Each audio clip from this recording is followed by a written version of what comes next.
Кутмантаңыздар менен биздин кадырлуу телекөрүүчүлөрүбүз кайрадан эле кел чай ичели теле долбоору алдыңыздарда түз эфирдебиз жана сүйүктүү алып баруучуңар Нурлан Бешебаев Тагы сүйүктүү Сезим Имамадыева. Саламатсыздар урматтуу телекөрүүчүлөр, кайра бизге кошулуңуздарга чоң рахмат айтабыз.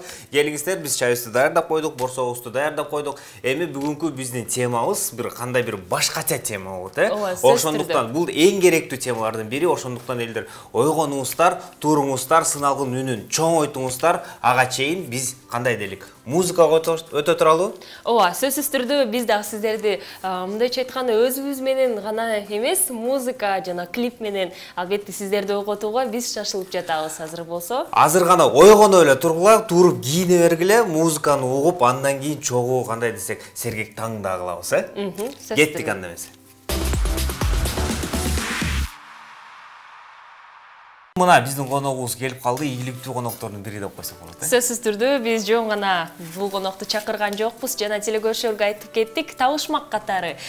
Клип кимдики экенин байкадыңар, жана азыркы учурда атмосфера дагы өзгөчө болуп калды. Бүгүнкү биздин студиябызда Ырчы мырзабыз белгилүү адамдардын бири, таланттуу адамдар жана албетте чыгармачылыкта дагы жакшы мыкты орунду ээлеген деп айта алам. Курал Чокоев.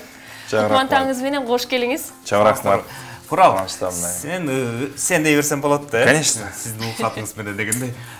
Азыркы убакта сен ырдап жүргөнсүң, бирок карантин убагында байкап көрсөм, вайнерда болуп кеттиң.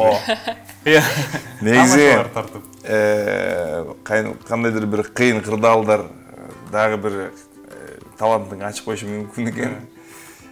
Анан вайнер боло баштадык. Вайнер бул актерлук чеберчиликке жатат да. Негизи мен диплом бар. 5 жыл Бебисара Бешенәлиев атындагы көркөм өнөр жай университетин окуп бүтүргөм. Анан театрда иштеп, бирок өзүнчө эркин чыгармачылыкка кетип, мен ырчы болуп кеткем. Анан баягы мурунку тажрыйбам, навыктарым мындай ржаветь этип калбасын деп, анан вайн тартыла баштап да окшойт да. Же бирок чындыгында жөн эле мен өзүм тамашага жакынмын да. Анан айлана чөйрөмдө да тамаша көй жигиттер жүрөт. Анан келбейсизби, вайн тартпайлы, тигин тартпайлы, мынтип тартпайлы. Бир тарткандан кийин кайра тарткың келе берет экен өзүң. Анткени элге жагып лайк алсаң, комментарий алсаң жылуу. Ушу менен ооруп калат экенсиң. Анан азыр эми анын кыларга да иш жок. Анан вайн тартып баштадык. Мен ойлоп атпаймын, биздин комендант айтпады эле, үйүңүздө отуруп жаңы талантыңарды ачпа дегенден Курал укканбы депчи. Ооба, Курал байкенин сөз түрдүү алдыдагы таланттар тууралуу биз албетте талкуулайбыз. Телекөрүүчүлөргө айта кетчү нерсе, бүгүн биздин темабыз ийгиликтин сырлары болуп жатат да, жана биздин оюбуз боюнча Курал байке чындыгында мыкты ийгиликтердин ушу деңгээлине жетти деп айта алабыз. Эмне себептен? Анткени биздин билишибиз боюнча албетте сиз кичинекей кезиңизде сыналгыны күйгүзүп алып, актер болсомбу, деги эле ошо сахнада туруп, мындайча айтканда белгилүү адамдардын бири болсомбу деп кыялдангансыз. Жана жеке жашооңузда дагы жөнөкөй үй бүлөлөрдүн биринде туулгансыз. Жана айта кетиңизчи, өзүңүз ийгиликке жеттиңизби? Эми ийгиликти баягы ар кандай деңгээли бар да. Мен кыялдарым боюнча ийгиликке жетип келатам акырындан. Бирок ийгиликтин түбү жок дейт да. Мисалы үчүн өзүңө бир максат коесуң да, план коесуң. Ошого жетсем, мен аябай ийгиликтүү адам болот элем деп эсептейсиң. Бирок ал стадияга жеткенден кийин талабың чоңоет, кенет, анан башка бир нерсеге жетсем деп ушинтип ийгилик бир нерсе менен чектелбейт экен да. Сиз үчүн ошондой ийгилик эмне болду? Мен бала чагымда мен ырдасам деген кыялым бар болчу. Сахнага чыксам, телевидение чыгып интервью берсем деген. Ушундай чыгармачылык чөйрөдө сыйлаган адамдар бар эле. Рыскел Досмонкулов, Актан Исабаев дегендер. Ошол адамдар менен чогуу бир сахнада жүрсөм, чогуу ырдасам деген кыялдарым бар эле. Ошонун баары орундалды. Мен бактылуумун. Анткени өзүмдүн бала кыялымды ишке ашырып жүрөм. Өзүмдү бактылуу адам деп эсептейм. Бирок азыр башка максаттарым бар, башка кыялдарым бар. Ана ошол максаттарга умтулуп жүрөм азыр. Анан аларды да орундатсам, мен өзүм дагы бактылуу адаммын деп дагы бир эсе эсептейм. Ооба, Курал байке, сиздин айтуңуз боюнча ийгилик бул максатка жетүү. Жана эгерде бир максатка жетсең, экинчисине дагы алар дагы өзгөрүлүш турат деп айтабыз. Сөзсүз түрдө. Бизде илгертен айтылган сөз бар го, арканды алыс ташта депчи. Эгерде кыска, анан күнүмдүк нерсе менен жашасак, жашоо кызыксыз болуп калат дейм да. Анан алысыраак таштап, ошого чейин барган процессин баарын жашап отуруп, анан ошо процесс учурунда, өнүгүү учурунда өзүңдү бактылуу сезсең болот да. Жоосо, рахмат. Сизге мындай суроо болуп кетсин, ийгиликтин сырлары болот атпайбы? Сиздин оюңуз боюнча ийгиликтин сырлары кайсылар, эмне болуш керек? Сыр эмгек да. Эмгек эле, жалгыз эле. Мисалы үчүн менин тажрыйбамда мен эмгектенбесем, азыркы айтып жаткан ийгиликтериме жетпейт элем. Акырынан отуруп, биринчиден мен ырдап баштадым. Телевизордон көрдүм, ырчы болгум келди, мен биринчи ырдап баштадым. Жөн эле өзүм ырдап жүрө берсем, өзүм ичимде калса, мен чыкпайт элем. Анан 1-2-3 адам ырдай баштадым. Ата-энеме ырдап бердим, досторума ырдап бердим. Ошого чыгынып, ошол эме келиш өтө кыйын да, өзүң жеңип, уял сезимин жеңиш кыйын. Анан кийин жеңип бүтүп досторуң ырдагандан кийин, бул Курал сонун ырдайт, ырдап көрсөң деп, анан ондой бала чогулат. Анан өзүң дворуңда гитара чертип ырдап, ошентип анан кийин сен жөнүндө слух кете баштайт. Курал жакшы ырдайт экен болуп 20-50 адам бугат. Анан мектеп алдында эң биринчи 11-классында мектеп алдында ырдаганда мен үчүн мындай чоң скачок болгондо, анткени мен мектепте аябай уялчак болчумун. Сахнага чыкчу эмесмин, бийлечи эмесмин, ырдачы эмесмин. Анан 25-майда акыркы коңгуроодо Курал байке, ушул нерсени азыр сактап калалы, телекөрүүчүлөргө айта кетели, кызыктын баары алдыда биз менен чогуу болуп туруңуздар.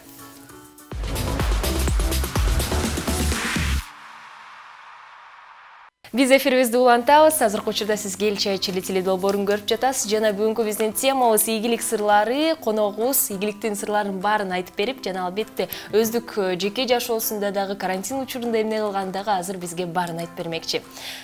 Жана эң эле биринчи суроо, азыркы учурда эмнегедир Курал Чокоев деп айтканда баары эле кайрымдуулук тууралуу айтышат. Жана жөн эле кайрымдуулук эмес, элден элге жана белгилүү жана ошо биздин ак үйдө отурган досторубузга барганыңыз дагы бизге маалым. Жана азыркы учурда жарамазан айтып жүрөбүз. Азыр баарда сүйлөшүп ушул жөнүндө. Тигиден мынча сом алыпсыңар, будан тигинче сом алыпсыңар, анан канчаңар бөлүшөсүңөр деген сөздөр болуп атат да. Анан биз негизи пост чыгарган сайын астына толук түшүндүрмөсүн, ал акча каяка кетет, каяка жумшалат, канча акча түшүп атканын баарын жазып атабыз. Бирок баары деле келиптер окубайт экен да. Ой, тигиден 100 000 сом алган турбайсыңар, аны канчаңар бөлүшөсүңөр деген ой келип отур да көбүнө. Анан мен айтып кетчү нерсе, биз аны бөлүшпөйбүз. Өзүнүн ортосунан бир сумма чыгарып, өзүбүздүн эмебизге жумшабайбыз, керекчилигибизге. Биз буну кайрымдуулукка жумшайбыз. Биз азыр эми канча акча түшсө дагы ошонун баардыгына мобилдүү мектеп салып бергенге аракет жасап атабыз. Enactus KU деген KU университетинин волонтерлору бар экен. Англис тил, орус тил сабагын өтөбүз деген бекер. Анан биз болсо аларга мектеп салып беребиз. Мектеп мобилдүү дегени көчөт да, көчмө мектеп. Контейнерден жазайбыз, контейнер десе эле чочулабагыла. Баягы контейнерлер. Баягы контейнер турбайбы деп анан. Биздин балдар контейнерге окумак эле дейт да. Жакшылап түшүнүп алыңыздар информацияны. Мектеп болот, ал жакта кадимкидей мектеп эмес, барып эртеден кечке окуп, 2-3 сабакты окуп дегендей. Ал жерде тил курстары гана болот, анан ошону биз бекер кылганга аракет кылып атабыз. Мисалы үчүн Дордойдон Ылдый, Акжар, Актуз деген жыл массивтерде эч бир мүмкүнчүлүк жок экен да. Шаарга чыгыш алыс. Анан эми жада калса англис тил сабагын окуш үчүн акча төлөш керек да. Албетте. Ал мүмкүнчүлүк жок. Биз болсо ошол жака мектептерди ачып, мүмкүнчүлүк түзүп, балдарын окутуп, анан 4-5 ай окутуп, анан кийин башка жыл массивтерге көчкөн. Ошон үчүн мобилдүү кылып атабыз, ошон үчүн көчмө мектеп кылып атабыз. Ошон үчүн контейнерден кылып атабыз. Оңой жүктөп кетип, көчүрүп апарып башка жерге коюп коюш үчүн. Бул идеянын бардыгын Райымбеков Алмаз деген досум бар. Ал карантин башталгандан баштап элден элге бекер нан деген проект менен баштап аябай колдоо күтүп элдерге жардам берип 75 000 нан таратышыптыр. Өздөрү эле. Аларга кошулгандан тышкары башка. Андан ошондон кийин эле Алмаз досум мага кайрылып 9 майда ветерандар куттуктайлы деди. Барып куттуктадык. Элден да аябай жакшы колдоо күттүк. Анан дагы бир нерсе кылалы досум деп. Биз баягы на голом энтузиазме деп коет го. Акчабыз деле жок, акча деле короткон жокпуз, бирок баягы жардам берели деген ниетибиз менен кылган үчүн Кудайым бизге ошо берип атат да. Анан 9 майдан кийин жарамазан айтпайлыбы, бизде акча табыш керек, ушуна мектеп салып берет элек дегенден досум айталы жарамазан деп туруп Манас Алыкулов иниме чалдым. Акжол деген аккордеонистим бар. Ошо үчөөбүз чыгып алып, депутаттардын үйлөрүнө барып, офистерине барып, жарамазан айтып, Кудайым бөлөсө азыр бир $2000 тегерегиндеги сумма чогултуп койдук. Дагы 2-3 күн бар. 2-3 күндө дагы айтсак, жарамазан, мен ойлойм, сентябрдын 1-ине чейин ошол жыл массивтерге аз дегенде бир 5 мобилдүү мектеп куруп берсек деген. Ошол жакта балдар келип окуп, биздин балдарыбыз англисче, орусча сүйлөп, негизи англисче, орусча сүйлөсө, бул жакта деле жумуштар бар Кыргызстанда. Ошол жактарга иштегенге мүмкүнчүлүк. Болбосо чет мамлекетке иштегенге мүмкүнчүлүктөр ачылат. Мисалы Дубайга, Кореяга же болбосо Таиландка деп коелучу, балким. Ошол жактарга барып иштеп, англис тилин билсе, айлык маянасы да бийигирээк болот. Жолу жумшак иштейт деген сыяктуу. Россияга кетердин астында келип окуса, орусча сүйлөп барса, аяктан да зарплатасы бийигирээк болот, жогорураак болот деген сыяктуу ой максат менен ушул иш-чараны. Канча убакыт алектенгендиңиз буларга? Негизи эле кете береби же бир карантин бүтсө, чек ачылса болду? Негизи ушундан ары уланталы деген оюбуз бар. Азыр Бишкектин тегереги болсо, кийинчерээк Кыргызстандык масштабта жасаганга аракет кылабыз. Анда дагы адамдар кошулушу мүмкүн да? Дагы адамдар кошулушу мүмкүн. Мисалы үчүн биз акча чогултуп атабыз. Ага параллельно бизге интернеттен жазып атышат. Биз терезесин коюп берели, пластик эшиктерин коюп берели. Бирөө айтат, биз усталарыбыз, биз бекер иштеп беребиз, Кудайдын ыраазычылыгы үчүн деп атат да. Анан бир нерсени жөн эле баштап кой, анан баары коштоп кетишет экен да. Эси чыныгы ак ниет менен чыныгы кайрымдуулук иштери жасаган болсоң. Азаматсыз. Буну баарын алсак, баягы контейнер эмес экен да, бул башкача контейнер болуп калат экен. Айым ал деле, ал контейнердин деле бир ой жакшы болсо керек эле да, анда жакшы түшүнбөй эле атакалап салышты да. Ал уже баягы ай контейнер, ошо контейнер болуп калып калды. Биз ошондо башында чочуркадык да, ошо контейнер деп бизди урушпасын депчи. Бирок ошондой контейнерден жасасак аябай мындай ыңгайлуу болот экен. Интернет тармактардан карасак, азыр ошол контейнерлерден деле үй салып коюш. 2 этаж, 3 айды чоң контейнердин мүмкүнчүлүгү чоң да. Аны соон кылып, кооз кылып, удобстволорун создавать этип жасаса, собственно эле болот. Биз эми контейнер дегенге биз ойлойбуз да, жана 4 бурчтук темир деп эле. Бирок анын мүмкүнчүлүктөрү көп. Негизги маңызды көпчүлүк адамдар да түшүнбөй отуруп калышты деп айта аламын. Анткени кайрымдуулук менен эгерде сыртка чыксаң, сени жок карантин учурунда сен кайсыл жака барып жатасың, же болбосо эми биз үйдө отура берсек баарыбыз мындай эмеден стресс менен ачкачылыктан өлүп калышыбыз мүмкүн. Орундан эмес. Аз болсо дагы чыгып жардам берели бири-бирибизге. Азыр болсо дагы бир жаңы долбоор баштагантабыз, элден элге кийим деп. Эски кийимдериңиздер болсо, кийбеген кийимдериңиздер болсо, жазыңыздар, биз жеткирип беребиз. Же болбосо, аз да болсо мен өзүмдүн баягы тажрыйбамдан айтып атам, үйүмдө ушунча толтура кийимим бар экен. Жөн эле орун ээлеген, анан такыр кийилбеген. Ошонун баардыгын тараттым. Инилериме бердим, туугандарыма бердим. Эң аянда интернет баракчама чыгарып, элге тарата баштадым. Мен үчүн кандайдыр бир баалуулугу жок кийим башка бирөө үчүн баалуу экен да. Башка ошого жетпей жүргөндөр болот экен. Ошон үчүн мен айтмакчымын, бөлүшкөндү үйрөнгүлө деп. Баягы алып рахат алган менен берип рахат алгандын айырмасы эки башка экен. Берип алган рахаттан 2 есе, 3 есе көбүрөөк пайда дагы, сооп дагы анан рахат табат экенсиз. Анда ушуну тагыраак сүйлөшүп кетели. Ачылдыбы же ачылган атабы? Каяка жеткирип бериш керек же? Кандай сизге жаш керек? Биз кийимдер чогултуп атабыз. Эртең чыгып тиги жыл массивтерге барып кийимдер таратабыз. Интернет блогторуна чыгарабыз. Элге чакырык кылабыз да, ушинтип эмет бизге кошулгула. Не обязательно именно бизге келип, өзүңүздөр деле берсеңиздер болот. Бирок эми бизде баягы көп катталуучулар болгондуктан кийин көбүрөөк массага тарайт да. Ошон мүмкүнчүлүктү пайдаланып, элге ушундай бир жакшы эме ушул элге ушундай бир привычка киргизип алсак сонун болот. Жок, кийинди бир жакка жеткирип бериш үчүн азыр каяка эмне кылыш керек? Азыр чогултуп коюп туруп бизге жазсаңыздар, балким биз жолдон өтүп барат. Уюштуруп машинелер менен чогултуп кетебизби? Эми бирок биз баягы билбей атабыз канчалык деңгээлде бул акция жүрүп кетерин. Азыр өзүнчө өздүн машинебиз менен өз кийимдерибизди тапшырабыз, таратабыз, анан кийин байкаштырабыз. Аны социалдык тармактарда сиздин инстаграмыңызды карап туруш керек турбайбы? Мага жазсаңыздар болот, жооп берем, ар бир катка жооп берем. Жана ошондо айта кетчү нерсе, жан дүйнөнү эркиткенден ийгиликке жеттиңиз деп айта алат экенбиз да. Жетели деп атабыз. Жетели деп атабыз, аракет кылып жатабыз. Иш аракеттерибиз бар бирөөс. Жана телекөрүүчүлөргө дагы өзгөчө кайрылгым келип жатат. Эгерде сиз дагы кайрымдуулук менен алектенип, элдерге жардам көрсөткүңүз келсе, Курал Чокоев ырчы мырзага сөзсүз түрдө Instagram баракчасына болобу социалдык тармактарга жазылып, өздүк дагы жазсаңыздар болот экен. Негизи бул Курал биякта борборубузда жүрөт да. Бизде дагы 7 область бар. 7 областын ичинде канча деген шаарлар бар, айылдар бар. Ошол жактардан эле өзүңүздөрдүн кошунаңыздар деле мурун бир ток-шоудон көрүп калдым элем. Матрицаны ойногон Киану Ривз айтып калат да, кайрымдуулук кылыш үчүн дейт. Ал үчүн Африкага деле барбай деле койсо, өзүңүздүн кошунаңыз деле карап коюңуз депчи. Эшикке чыксаңыз деле канча деген киши турат дейт. Ошолорго эле жардам берип койсоңуз деле ал деле чоң жардам дейт да. Бирөө баарыбыз эле бир нерсеге муктажбыз да. Мен да бир нерсеге муктажмын.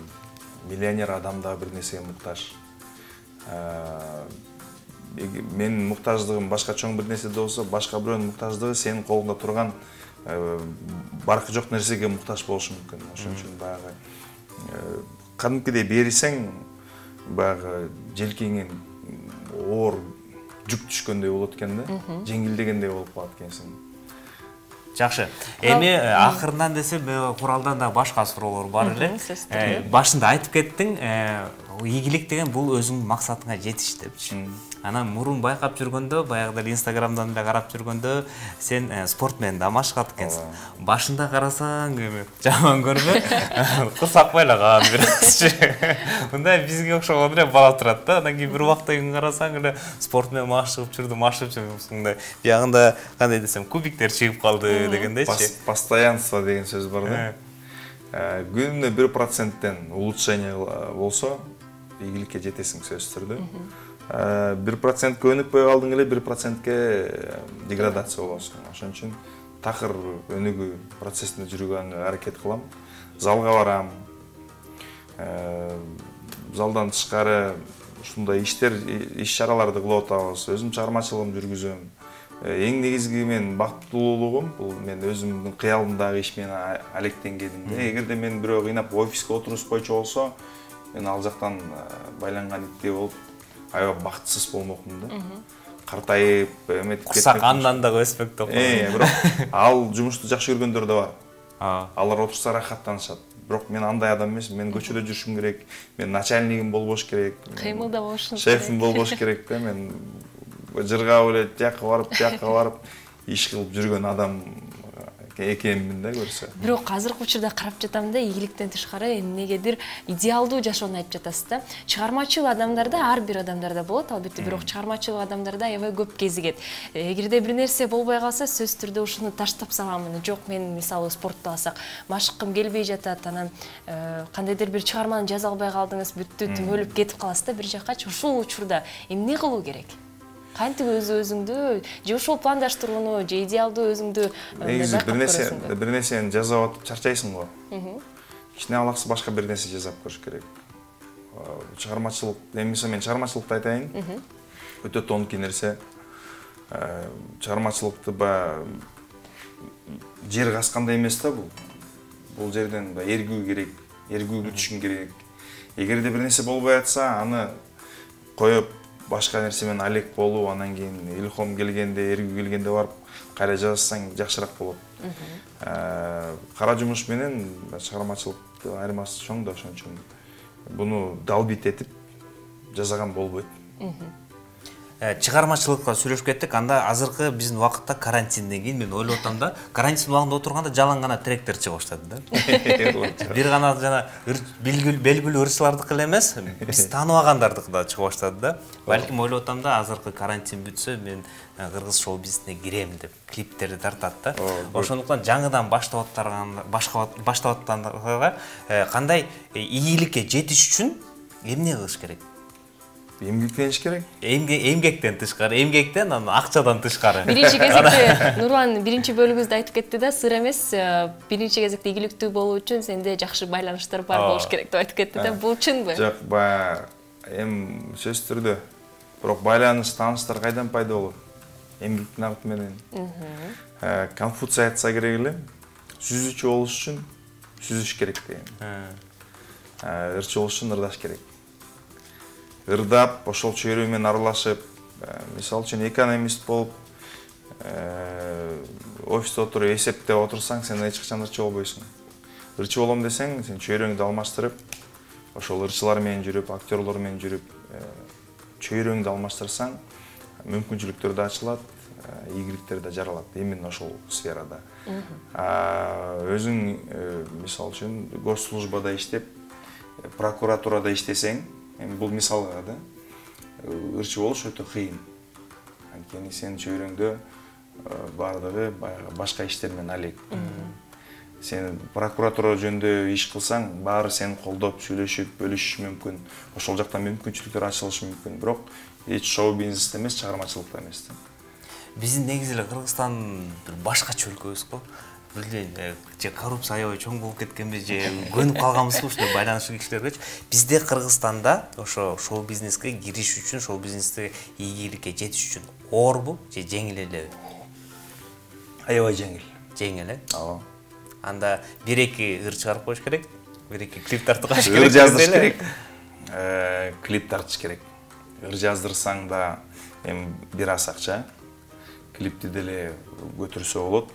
Бизде ошон үчүн звездалар болуп кетти да.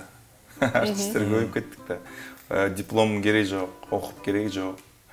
Ыр жаздың, клип тарттың, телевиденияга барып, балким албай акча төлөп коесуң.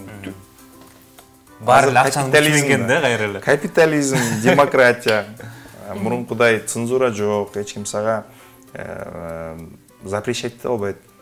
Запрещать ете албайт деген кыргызчасы кандай эле? Кандай кыргызчасы? Мындайча айтканда тоскоолдук жаратпайт десек. Тоскоолдук жаратпайт. Анан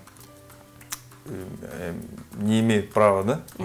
Бирок көп деле байкап калып атабыз го. Азыр деле бир катуу нерсени айтып койсо, ал бала бир 2-3 күндөн кийин эле жок болуп калат да. Сыналгылардан жоголуп кетет. Бул амбиция да. Жаштардын баары амбициозный болот. Жаш кезде амбициозный болуш керек. Бардыгы өзүнүн жаш менен го. Эгерде жаш кезинде амбициясын айтып жазабаса, кийин жоош балдар жоош болуп үйдөн эле көрүнбөй чыгып кетет. Амбициясын айтып аны ишке кылса көрүнүп калат да. Мен кылатым деп туруп кылбай койгондор да көп. Баарыныкы амбиция бирдей, бирок кээ бири жакшы иште албайт. Тажап кетет. Же болбосо бул чөйрө үчүн эмес. Бирөө ойлойт, ырчылар аябай жыргап акча табышат. Мен да ырчы болсом аябай көп акча табам болуш керек депчи. Чыгармачылыкта, ырчылыкта негизги максат акча койсоң, эч качан ийгиликке жетпейсиң. сөзсүз түрдө анын аркасында дагы ондогон эмгектер бар деп айта алабыз. Жана Куралбек аке, өзүңүздүн убактыңызды бөлүп бизге келип бергениңизге чоң ыраазычылык. Жана албетте биздин отуруп туралычпы? Жок, эфирден кийин деле отуруп турабыз. Телекөрүүчүлөргө дагы айта кетчү нерсе, эгерде сиз дагы кайрымдуулук менен алектенгиңиз келсе, кайрымдуулук сөзсүз түрдө бул $500 же 100 000 сом берүү эмес. Азыркы учурда бул жөн гана кандайдыр бир футболка же болбосо өзүңүздүн бир нече кийимиңиз болбосо эле, сөзсүз түрдө бул дагы кайрымдуулук болуп саналат. Ошондуктан Курал Чокоевдун социалдык тармактарга катталып сөзсүз түрдө жазсаңыздар болот. Сизге акыркы жоопту берип коелу. Сөзсүз түрдө өзүңүздүн дагы балким ой пикириңиз, элиңизге кайрылууңуз бар. Эркин микрофон берели. Чоң рахмат. Ошол баягы карантин бизди перезагрузка кылды окшойт. Ой жүгүртүүбүз баары алмашып, жашоого көз караштарыбыз өзгөрдү. Эми нолдон баштап кайра иш жүргүзө баштадык. Бул Кудайым жеңе албай турган сыноон бербейт экен да. Берген соң бизди баягы ушул испытаниядан кандай өтөт экен деп сынап атат окшойт. Татыктуу өтөлү бул сыноодон. Буюрса мунун арты менен ийгиликтер келет, жакшы жашоо келет деген терең ишенимдемин. Биз ушул сыноону туура пайдаланып, жакшы нерселерди өздөштүрүп алалы, үйрөнүп алалы. Эл менен бөлүшкөндү, жутунбаганды, анан кийин оңой оокат табыштан алыс бололу, сүйгөн иштерибиз менен алек бололу демекчимин. Чоң рахмат сиздерге. Эми биз өзүбүздүн эфирибизди акырынан жыйынтыктай берели. 1 мүнөт убактыбыз калды. Айтчу сизге сөздөрүбүз орозо кармап аткан биздин телекөрүүчүлөргө орозоңуздар кабыл болсун. Алдыда айт деп келатат. Кудайым буйрса биз дагы дүйшөмбү күнү бияка конок чакырып, чоң бир айт өткөргөн атабыз. Чоң эмес, карантин убагында айтпады, 4 кишиден көп болбосун деп. Биздин телекөрүүчүлөрдү дүйшөмбү күнү сөзсүз түрдө бизге айттап кеткенге чакырабыз. Азыр болсо жыйынтыктоочу бүгүн биздин темабыз ийгиликтин сырлары болду. Чындыгында Джон Рокфеллер айткандай, эгерде максатыңыздын түбү бар болсо, бул дагы өзгөчө ийгилик деп саналат экен. Жокко алып келген нерсеге жок дегенди билиңиздер, жана албетте ийгиликке алып келген нерсеге ооба деп туруңуздар. Сиздер менен бүгүн мына Сезим Имамадиева, мен Нурлан Бешбаев жана биздин коногубуз келип кеткениңизге чоң рахмат. Бир жолу Курал Чокоев жөн келбестен дагы көп деген жакшы жаңылыктарды айтып кетиптир. Ооба, телекөрүүчүлөргө айта кетчү нерсе, биз менен чогулуңуздар. Кел чай чирители долбоору түз эфиринде Любимый телеканалында эртең менки 8-ден 10-го чейин амандашканча.